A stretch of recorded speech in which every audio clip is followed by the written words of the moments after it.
I was at work and I accidentally made a pink pizza, so here's an episode of Batshit People from History. Someone wanting to become a modern day politician in the US is already kind of neurotic if you ask me. Back in ye old days, we didn't really have any of those pansy name calling and Twitter threads we have today. No, we had the cane brawls and fistfights. The first act of violence in the US Capitol was a long and drawn out fight that was pretty much one-sided the whole way through. A congressman who I assume was the inspiration for a Harry Potter character, Roger Griswold, took his hickory walking stick and began to beat Matthew Leon over and over on the head.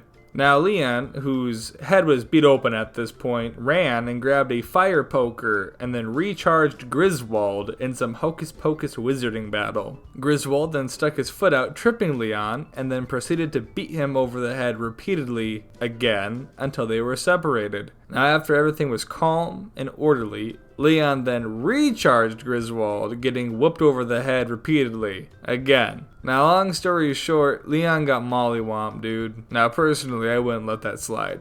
In the Arkansas House of Representatives, John Wilson, the Speaker of the House, was against a bill that was introduced by J.J. Anthony about, quote, a bill that bounties for the killing of wolves be administered by the president of the state bank, a responsibility comically beneath an official of Wilson's stature. So, to deal with the embarrassment and anger felt over the proposal, Wilson brutally stabbed JJ to death in the middle of the House chamber. You know, as one does. Now, the largest battle fought in Washington, D.C. may surprise you. It happened on May 22nd, 1856, during a fierce debate about slavery. It was 2 a.m., and the admittance of Kentucky as a free or slave state was hot for debate, and the tensions were rising.